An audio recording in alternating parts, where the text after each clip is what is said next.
भावुक भक्तों और कथावाचकों द्वारा कही जाने वाली हनुमान जी से संबंधित प्रत्येक कथा भक्तों के द्वारा सुना जाता है। उनमें से एक कथा काफ़ी भावुक भी है और मनोरंजक। यह कथा जो आपको मैं सुना रहा हूँ, इससे भगवान श्री राम के नाम की महिमा भी प्रकट होती है और यह भी विदित होता है कि श्री राम नाम प्रेमी हनुमान जी अपने आराध्य के नाम का जाप करने वालों की रक्षा के लिए प्रभु श्री राम का अमोघ धनुष बाण भी झेल लेने के लिए उनसे सामना करने के लिए प्रस्तुत हो जाते हैं। प्रत्येक भक्तों, यह कथा को मैं अत्यंत संक्षेप में शॉर्ट प्रकार से, सूक्ष्म प्रकार से प्रस्तुत कर रहा हूं। एक बार हनुमान जी ने अपने प्रभु श्री रघुनाथ जी से अपनी माता अंजना के दर्शनार्थ जाने की आज्ञा मांगी। प्रभु ने उन्हें सहस्त्र आज्ञा प्रदान कर दी। हनुमान जी अपनी माता के दर्शन के लिए जाने वाले थे। उसी समय काशी राज्य का, काशी का राजा काशी नरेश श्री राम जी के दर्शन के लिए आ रहे थे। मार्ग में उनसे दीवार से देव ऋषि नारद मिल गए। काशी के राजा काशी नरेश ने नारद जी से मिले एवं चरणों में भक्तिपूर्वक प्रणाम किया। नारद जी ने काशी नरेश से पूछा, तुम कहाँ जा रहे हो? नारद जी ने जैसे ही उनसे प्रश्न किया, उनके प्रश्न के उत्तर में काशी नरेश जवाब दिया, प्रभु, मैं परम प्रभु श्री राम के दर्शन के लिए उनकी राजसभा में जा रहा हूँ। काशी नरेश का उत्तर सुनते ही नारद जी ने पूछा, मेरा एक कार्य करोगे? धरती पर ऐसा कौन पुरुष है जो आपकी आज्ञा के पालन के लिए तुरंत न दौड़ पड़े? काशी नरेश ने तुरंत उत्तर दिया, आप आज्ञा प्रदान करें। कुछ मुस्कुराते हुए नारद जी ने नरेश से कहा, तुम राजसभा में भगवान श्री रामचंद्र जी के चरण कमलों में श्रद्धा भक्ति पूर्वक प्रणाम तो अवश्य करना, किंतु उन्हीं के समीप सिंहासन पर बैठे वयोवृद्ध तपस्वी विश्वामित्र जी की उपेक्षा कर देना, उन्हें प्रणाम मत करना। काशी नरेश जी पूछे, ऐसा क्यों भगवान? नरेश ने प्रश्न किया। तब नारद जी ने उत्तर दिया, इस क्यों का उत्तर पीछे मिल जाएगा। नारायण हरि।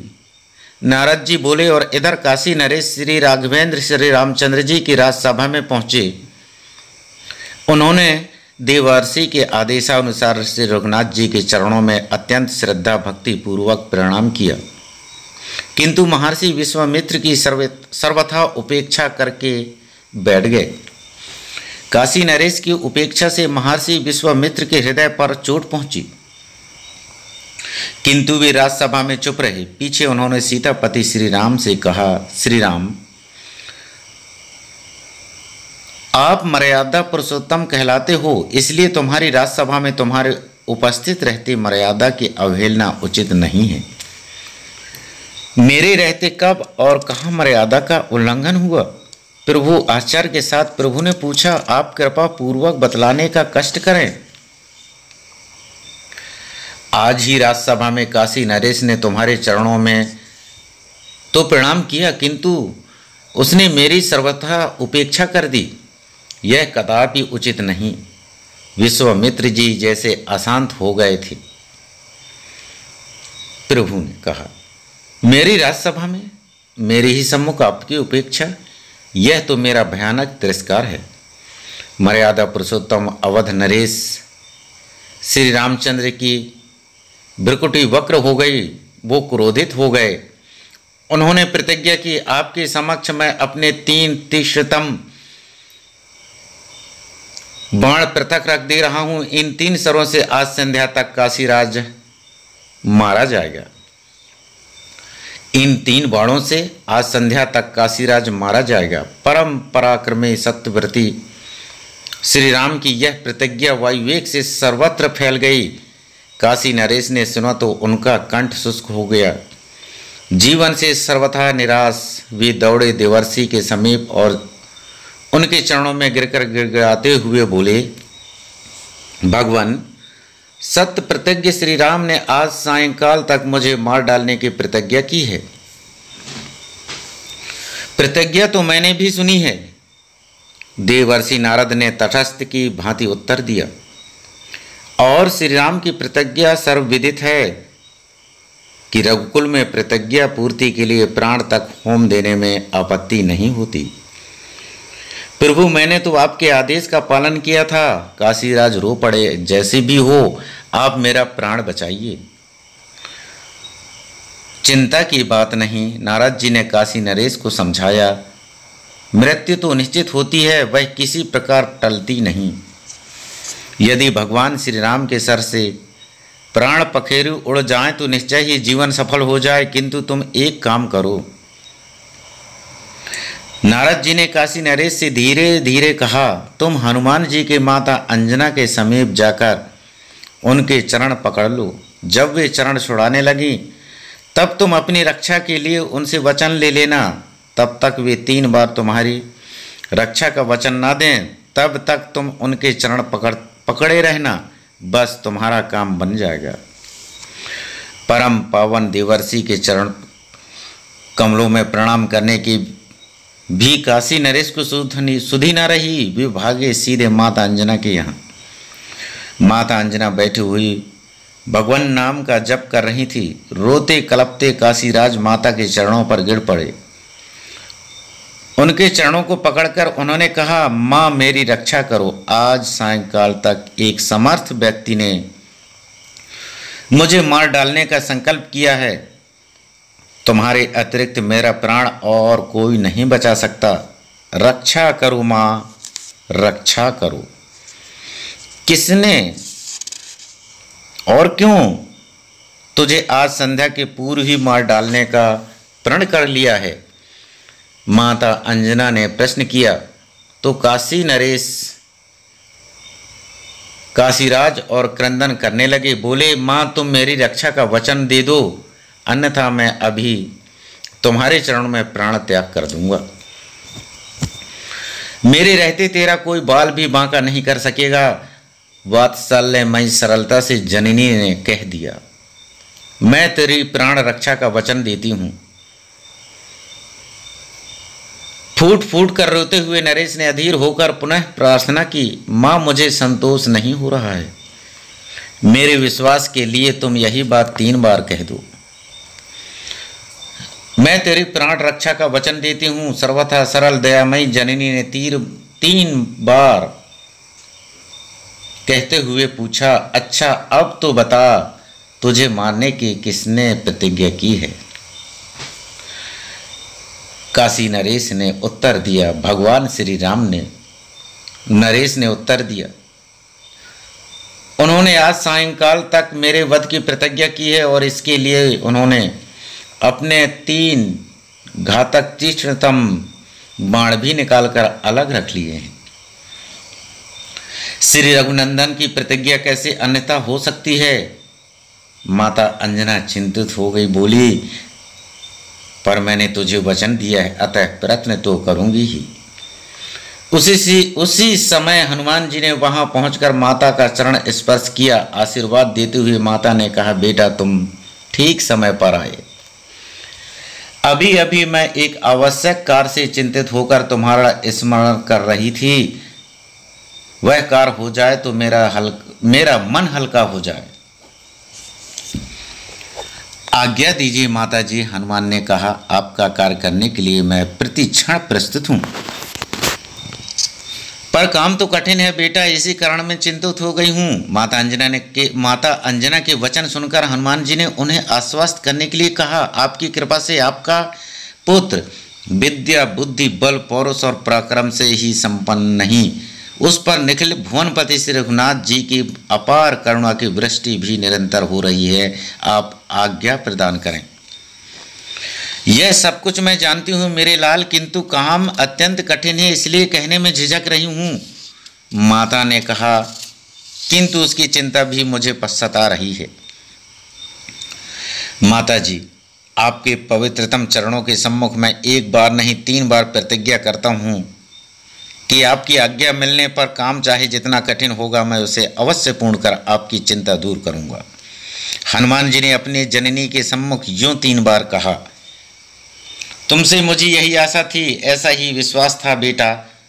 माता अंजना ने हनुमान के बल पराक्रम और उनकी मात्र भक्ति की प्रशंसा करते हुए कहा, बेटा मैंने काशी नरेश को उसकी प्राण रक्षा का वचन दे दिया है। आज सायंकाल तक श्री रघुनंदन ने उसका वध करने की प्रतिज्ञा कर ली है और इसके लिए उन्होंने 3 तीक्ष्णतम बाण भी निकाल कर रख लिए हैं। माता अंजना अपने पुत्र का मुंह देखने लगे। हनुमान जी गंभीर हो गए थे, बोले, मेरे प्रभु श्री राम की प्रतिज्ञा? माता अंजना ने कहा, पर बेटा मैं काशीराज को वचन दे चुकी हूँ। माता ने पुत्र को विचार मग्न देखकर कहा, और तुमने मुझे 3 बार वचन दिया है।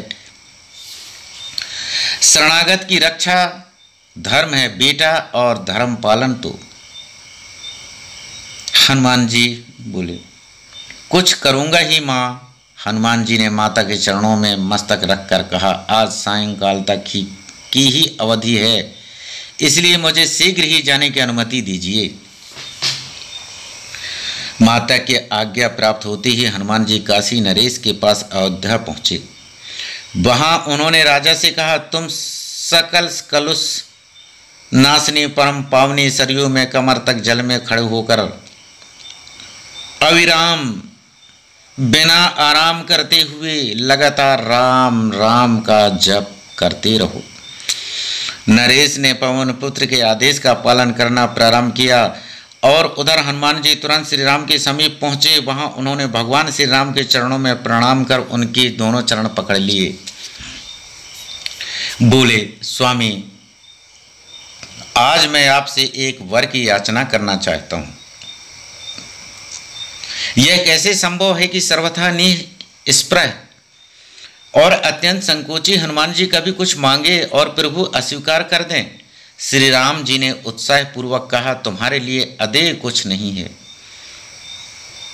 ऐसा कुछ भी नहीं है जो तुमको ना दिया जा सके। हनुमान, तुम तो कभी कुछ चाहते ही नहीं।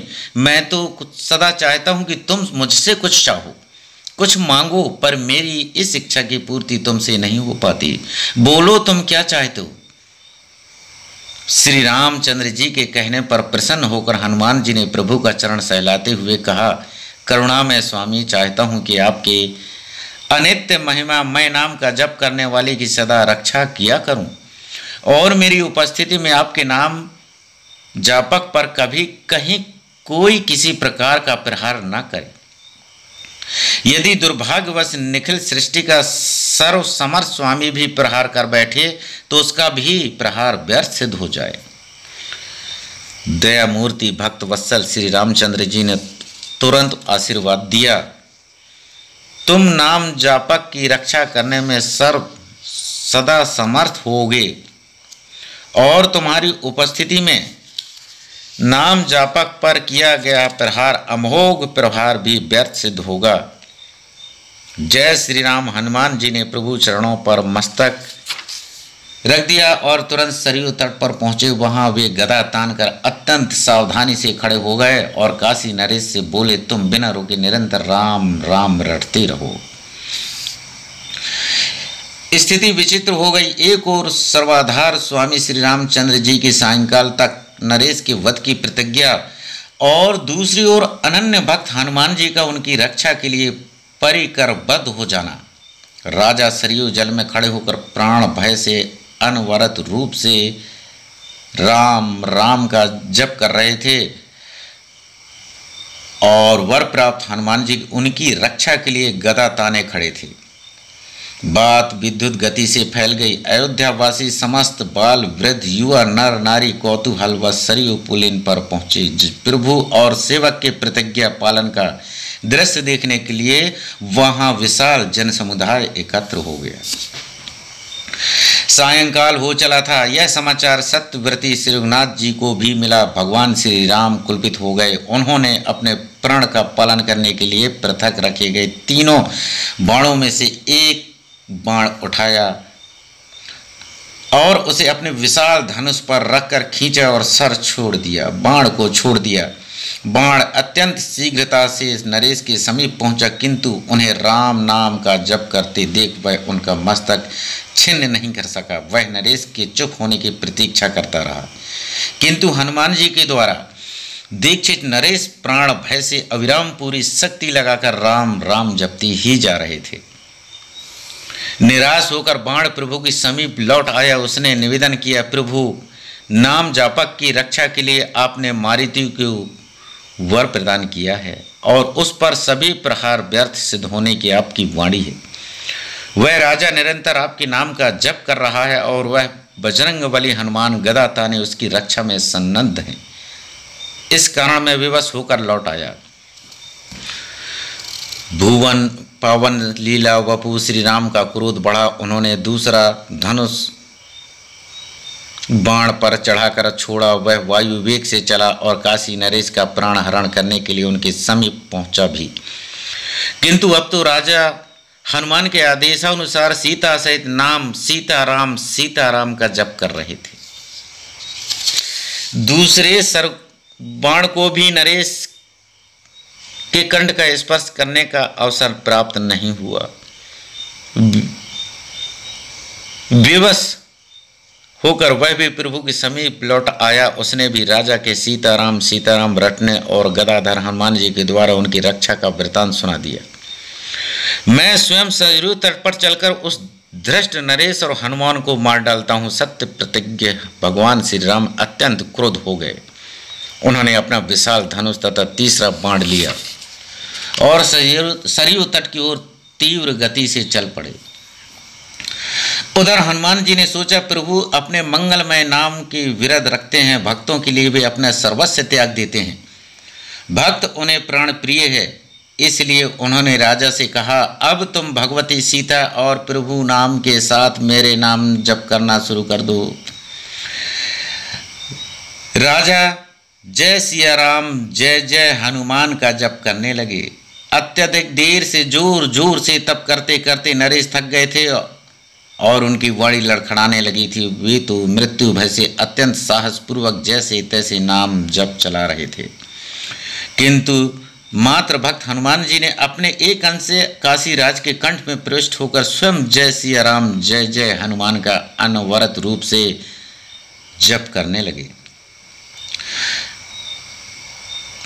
क्रोधारूढ़ लोचन श्री राम को सरसंधान किए आते देखकर वशिष्ठ जी व्याकुल हो गए। उन्होंने सोचा, भगवान श्री राम की प्रतिज्ञा अन्यथा नहीं हो सकती और कहीं उन्होंने नरेश के साथ हनुमान जी को भी मार डाला तो महान अनर्थ हो जाएगा। तब हनुमान जी के समीप पहुंचकर वशिष्ठ जी ने उनको समझाने का प्रयत्न किया। पवन कुमार, रघुनाथ जी तुम्हारे सर्वस्व हैं, उनकी प्रतिज्ञा पूरी हो जाने दो। दिनांत समीप होने के कारण उनका क्रोध बढ़ता जा रहा है। यह राजा तो उन श्री राम के पावन सर स्पर्श से जन्म जरा मरण से सदा के लिए मुक्त हो जाएगा। एक सेवक के लिए अपने स्वामी के सम्मुख तनकर खड़ा हो जाना तुम्हारे जैसे सेवक के लिए कदापि उचित नहीं है। हनुमान जी ने बड़े सरलता पूर्वक उत्तर दिया, गुरुदेव मैं त्रिकाल में भी अपने समर्थ प्रभु के समीप तनकर खड़ा होने की कल्पना भी नहीं कर सकता था। नहीं कर सकता। हनुमान जी ने अत्यंत विनय पूर्वक उत्तर दिया, मैं तो अपने प्रभु के नाम और उनके वरदान की रक्षा के लिए निमित्त प्राण आहुति की देने के लिए प्रस्तुत हो गया हूँ। मेरा इससे अधिक सौभाग्य और क्या होगा कि मैं अपने प्राणाधिक प्रभु श्री राम के नाम एवं उनके वरदान की रक्षा में उनके ही कमलों से छोड़े हुए उन्हीं की शराघात से शरीर त्याग कर उनमें ही विलीन हो जाऊं। इन ज्ञान मूर्ति को विचलित करना संभव नहीं। वशिष्ठ जी ने देखा श्री रघुनंदन सरयू तट पर पहुंचना ही चाहते हैं। महर्षि विश्वामित्र भी वहां उपस्थित होकर भगवान और भक्त की यह लीला देखकर चकित और चिंतित हो रहे थे। तब वशिष्ठ जी ने काशीराज से कहा, नरेश, तुम शीघ्र ही महर्षि विश्वामित्र के चरण पकड़ लो, वे सहज दयालु हैं। जय सिया राम, जय हनुमान का जप करते हुए काशीराज ने दौड़कर महर्षि विश्वामित्र के दोनों चरण पकड़ लिए। उनके आंसुओं से महर्षि आर्द्र हो गए। वे रोते हुए कहते ही जा रहे थे, जय सिया राम, जय जय हनुमान।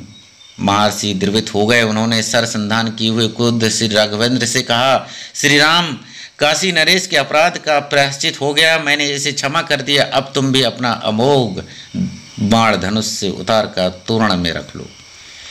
महर्षि के संतुष्ट होते ही श्री राम का क्रोध स्वतः शांत हो गया।